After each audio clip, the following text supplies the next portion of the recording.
9 മണിയോടുകൂടി VS-ന്റെ ഭൗതിക ശരീരം ദർബാർ ഹാളിലേക്ക് എത്തിക്കുമെന്നാണ് ഇപ്പോൾ പറഞ്ഞിട്ടുള്ളത്. കാരണം നേരത്തെ കഴിഞ്ഞ ദിവസം ഉണ്ടായിരുന്നതുപോലെ പ്രതീക്ഷിക്കാത്ത ആൾത്തിരക്കാണ് VS-നെ അവസാനമൊന്ന് കാണുന്നതിനും അന്തിമോപചാരം അർപ്പിക്കുന്നതിനുമൊക്കെ. വീട്ടിൽ പൊതുദർശനമില്ലാത്തത് കൊണ്ട് തന്നെ 9 മണിയോടുകൂടി തന്നെ ഭൗതികദേഹം ഇവിടെ എത്തിക്കുമെന്നാണ് നമുക്ക് മനസ്സിലാക്കാൻ കഴിയുന്നത്. ഇപ്പോൾ ഈ കാണുന്നത് ഈ ദർബാർ ഹാളിൻ്റെ മധ്യത്തിലായി VS-ന്റെ ഭൗതിക ശരീരം പൊതുദർശനത്തിന് വയ്ക്കുന്നതിന് വേണ്ടി തീർത്തിട്ടുള്ള ഒരു മഞ്ചലാണ്.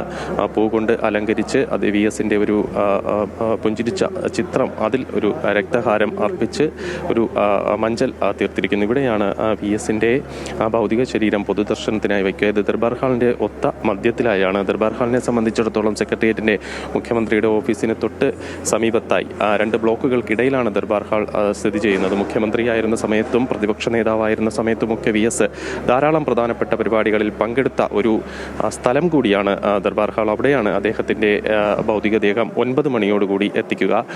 സേതു, നമ്മൾ കഴിഞ്ഞ ദിവസം തന്നെ കണ്ടതാണ് എന്തുമാത്രം ആൾത്തിരക്കാണ് അദ്ദേഹത്തെ കാണുന്നതിന് വേണ്ടി വന്നുകൊണ്ടിരുന്നത്. അണമുറിയാത്ത ഒഴുക്കായിരുന്നു.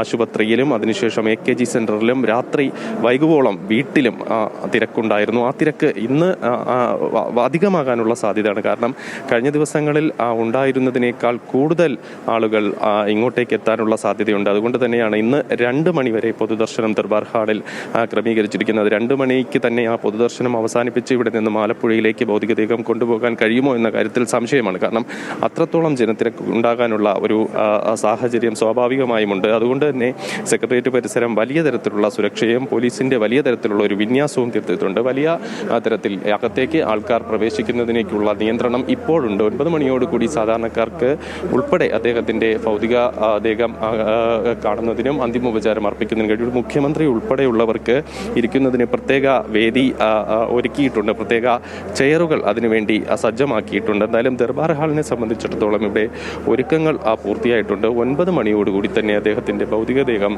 ഇവിടെ എത്തിക്കുമെന്നാണ് മനസ്സിലാക്കാൻ കഴിയുന്നത്.